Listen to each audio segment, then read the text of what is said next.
नमस्कार। आप देख रहे हैं इंडिया न्यूज का यूट्यूब चैनल। आपके साथ मैं हूं शुभ्रा सुमन।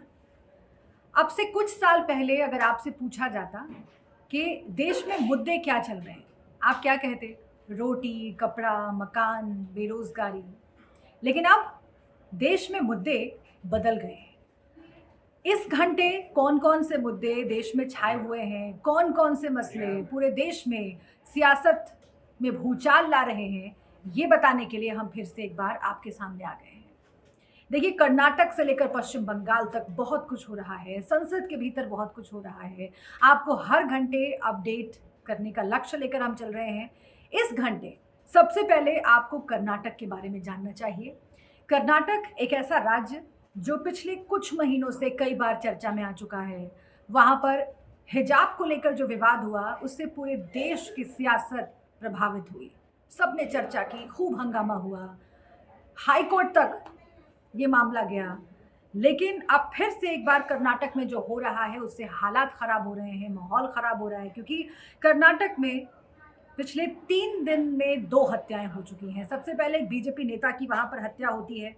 प्रवीण नेट्टारू नाम के बीजेपी नेता की हत्या हुई और सीधे-सीधे उसका कनेक्शन जो है, वो नुपुर शर्मा के बयान के बाद जो बवाल हुआ था और जो वीडियो शेयर किया गया था, उससे जुड़ा। और ये कहा गया कि प्रवीण ने नुपुर शर्मा के समर्थन में पोस्ट किया था और उसी से जुड़ी हुई ये हत्या है। लेकिन अब फिर से एक बार कर्नाटक में बवाल हो गया है, क्योंकि इस बार एक मुस्लिम युवक की हत्या कर दी गई है। कर्नाटक के बेंगलुरु से एक घटना सामने आई है। इसकी हर अपडेट हम आप तक पहुंचा रहे हैं। दरअसल सीसीटीवी फुटेज सामने आया है जो वाकई दिल को दहलाने वाला है, क्योंकि सीसीटीवी फुटेज में कैद हुआ है पूरा मामला कि कैसे कुछ युवकों ने घात लगाकर पहले बेरहमी से इस युवक की पिटाई की और उसके बाद चाकू से हमला किया इसके ऊपर। अस्पताल ले जाया जा रहा था, रास्ते में ही इस युवक ने दम तोड़ दिया। और कैसे पूरी योजना के साथ ये हमलावर आए थे, इसका अंदाज़ा आप इसी से लगा सकते हैं कि 4 हमलावरों ने अपना मुँह ढक के रखा हुआ था। अब सवाल ये पूछा जा रहा है कि आखिर ये कौन से लोग हैं जो कर्नाटक का माहौल खराब करने की कोशिश कर रहे हैं? कहा जाता है कि अगर राज्य में चुनाव नज़दीक आने लगते हैं तो वहाँ पर माहौल खराब करने की कोशिशों में कई गुट जुट जाते हैं। क्या ये भी वही कोशिश है? अगर ऐसा है तो वाक़ई सरकार के लिए लॉ एंड ऑर्डर की स्थिति को मेंटेन करना सबसे बड़ी चुनौती है। इस बीच मुख्यमंत्री बसवराज बोम्मई ने क्या कहा है? उन्होंने कहा है कि अगर हालात ऐसे ही बिगड़ते रहे तो योगी मॉडल लागू करेंगे कर्नाटक में। योगी मॉडल से सीधे-सीधे ये अंदाज़ा लगाया जा रहा है कि क्या वो बुलडोज़र की तरफ इशारा कर रहे हैं, आरोपियों के पोस्टर्स लगवाने की तरफ इशारा कर रहे हैं, ताबड़तोड़ गिरफ्तारियों की तरफ इशारा कर रहे हैं।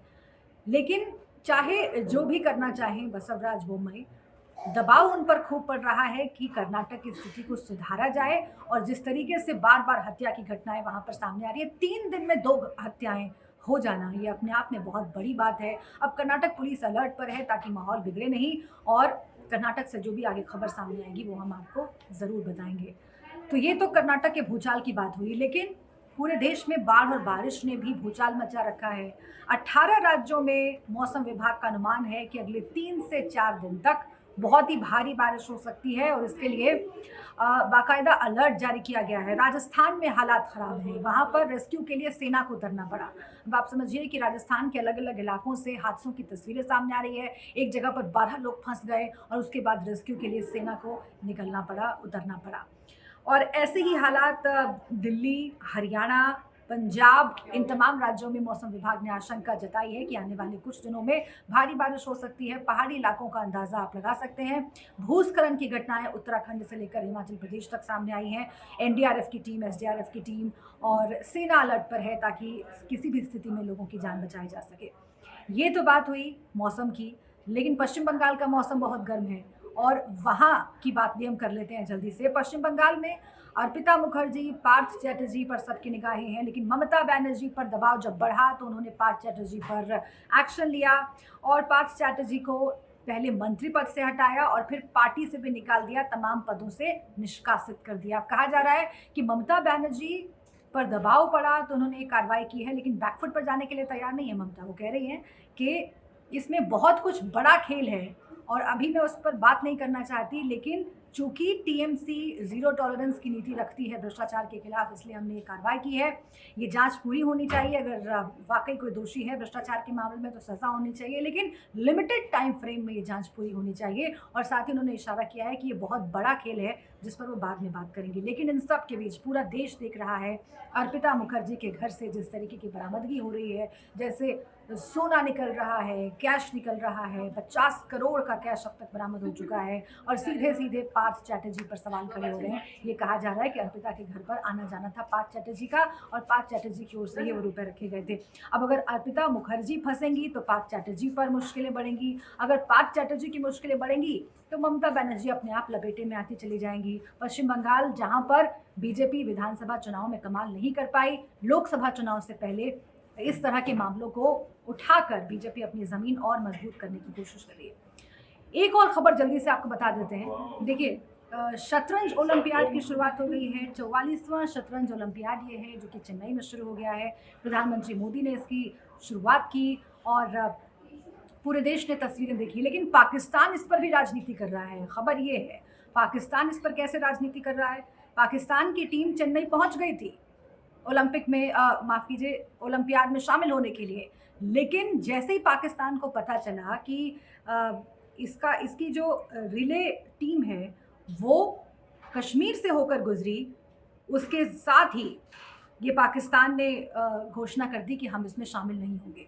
अब भारत का कहना है कि ऐसे मसले में, खेल के मसले में जिस तरीके से राजनीति लेकर आ रहा है पाकिस्तान, वो ठीक नहीं है। और आप सोचिए कि पाकिस्तान की टीम को कितना नुकसान पहुंचा होगा। वो खिलाड़ी जिन्होंने खूब मेहनत की और वो इंतज़ार कर रहे होंगे कि वो अपना पूरा 100% देंगे इस खेल में, उन्हें भी निराशा हाथ लगी होगी। इसीलिए पाकिस्तान पर सवाल खड़े हो रहे हैं कि ओलंपियाड से कम इस राजनीति को दूर रखना चाहिए था। लेकिन आज दिन भर निगाहें रहेंगी संसद की तरफ भी, क्योंकि संसद में आज भी हंगामे के आसार हैं। सोनिया गांधी और स्मृति ईरानी के बीच में जो कहासुनी हुई वो आप सब ने देखी होगी कल, और आज भी इस मसले पर हंगामे के आसार हैं, क्योंकि अधीर रंजन चौधरी ने राष्ट्रपति द्रौपदी मुर्मू के बारे में जो बयान दिया, उनको राष्ट्रपति कहकर संबोधित कर दिया। हालांकि अधीर रंजन चौधरी माफ़ी मांग चुके हैं। वो कह रहे हैं कि मैं पर्सनल जाकर द्रौपदी मुर्मू से माफ़ी मांग लूँगा, लेकिन मैं इन हिपोक्रेट्स से माफ़ी नहीं मांगूंगा। इस तरह की बातचीत लगातार चल रही है। सोनिया गांधी का अपमान करने का आरोप जो है वो कांग्रेस पार्टी लगा रही है। स्मृति ईरानी पर जयराम रमेश ने एक चिट्ठी भी लिखी है और ये कहा है कि स्मृति ईरानी ने अपमान किया है, माफ़ी मांगी। तो ये अपमान का खेल लगातार चल रहा है। कोई कह रहा है द्रौपदी मुर्मू का अपमान हुआ है, कोई कह रहा है सोनिया गांधी का अपमान हुआ है। आमने सामने की स्थिति चल रही है, लेकिन इन सब के बीच आप देख रहे हैं कि मर्यादा कैसे भंग हो रही है। भाषाई मर्यादा लगातार तोड़ी जा रही है और संसद का कामकाज भी बाधित हो रहा है। तो पूरे दिन आज हमारी इन खबरों पर नजर रहेगी। आगे और भी जो भी अपडेट्स हमें मिलेंगे हम आप तक पहुंचाते रहेंगे। फिलहाल इस वीडियो में इतना ही। आप देखते रहिए इंडिया न्यूज़ का यूट्यूब चैनल। नमस्कार।